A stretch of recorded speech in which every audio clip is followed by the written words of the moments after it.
BRS అధినేత కేసీఆర్ పై deputy CM Bhatti Vikramarka fire అయ్యారు. దిగజారుడు మాటలు మాట్లాడుదని హితవు పలికారు. తోలు తీస్తారంటూ నోరు జారొద్దన్నారు. ప్రజలే మీకు బుద్ధి చెప్తారని హెచ్చరించారు. ప్రజాప్రభుత్వంపై బీఆర్ఎస్ నాయకులు విషం కక్కుతున్నారని మండిపడ్డారు. ప్రతి పైసా ప్రజల కోసమే ఖర్చు చేస్తున్నామని స్పష్టం చేశారు డిప్యూటీ సీఎం భట్టి. స్కీమ్స్ పైన అడ్డగోలుగా మాట్లాడుతా ఉన్నాం అని చెప్పి ప్రజలు వారి ఓటు ద్వారా కాంగ్రెస్ పార్టీ సంబంధించిన సర్పంచుల్ని 65% సర్పంచుల్ని రాష్ట్రంలో కాంగ్రెస్ పార్టీకి గెలిపించి పంపించి నీకు బుద్ధి చెప్తే ఇంకా బుద్ధి రాకుండా బయటకు వచ్చి తోలు ఇస్తా అని మాట్లాడుతూ ఉంటే నిజంగా అనిపిస్తా ఉంది. నువ్వు తోలు ఎలుస్తా అంటే మేము కూడా దిగజారిపోయి ఆ రకంగా నువ్వు మాట్లాడతావని అనుకుంటున్నావు. మాట్లాడడం మేము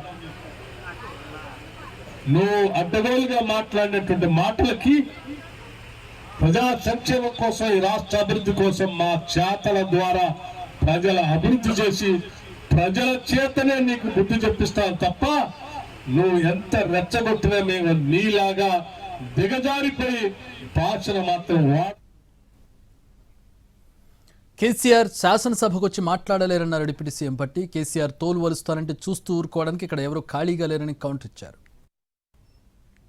సభకొచ్చి మాట్లాడలేవు కానీ బయట మాత్రం నీకు కావాల్సిన కార్యాలయంలో 10 మంది మనుషులు కూర్చోబెట్టుకొని ప్రజల కోసం పనిచేస్తున్న కాంగ్రెస్ ప్రభుత్వానికి ఆ ప్రభుత్వం తోలు ఒలుస్తా నేను గెలిచానంటే నువ్వు తోలు ఒలుస్తా అంటే చూడటానికి ఇక్కడ ఎవరు ఖాళీగా లేరు.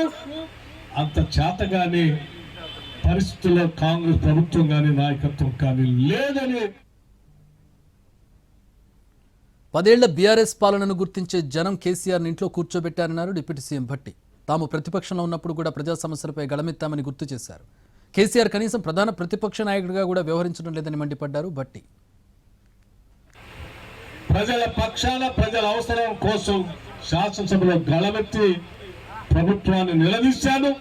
ప్రజల అవసరాల గురించి మాట్లాడా. మరి నువ్వు 10 సంవత్సరాలు ముఖ్యమంత్రి చేసి నీ ప్రభుత్వాన్ని నువ్వు చేసిన అగాత్యాలని గుర్తించి రాష్ట్ర ప్రజలు నువ్వు పనికిరావు పాలనకని ఇంట్లో కూర్చోబెడితే కనీసం ప్రధాన ప్రతిపక్ష నాయకుడిగానైనా నువ్వు ఆ పార్టీ శాసనసభ నాయకుడిగా బాధ్యతలు తీసుకున్నావు.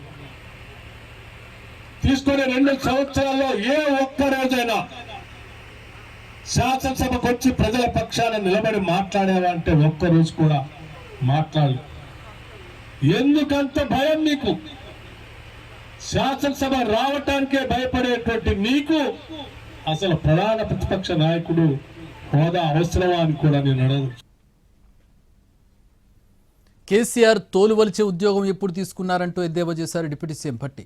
ప్రజాస్వామ్య వ్యవస్థలో ప్రతిపక్ష నాయకుడు కూడా సభలో పాల్గొనాలన్నారు.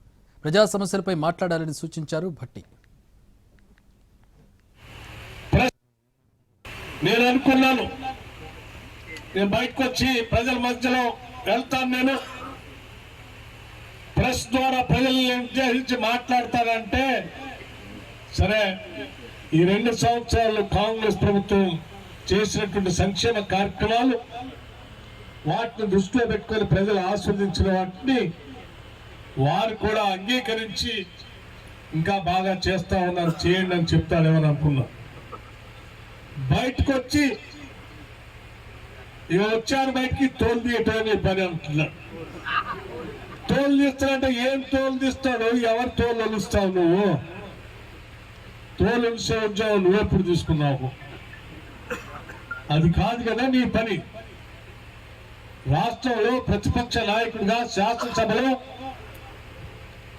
ప్రజాస్వామ్య వ్యవస్థలో ప్రభుత్వంతో పాటు ప్రతిపక్ష నాయకుడు కూడా సభలో పాల్గొని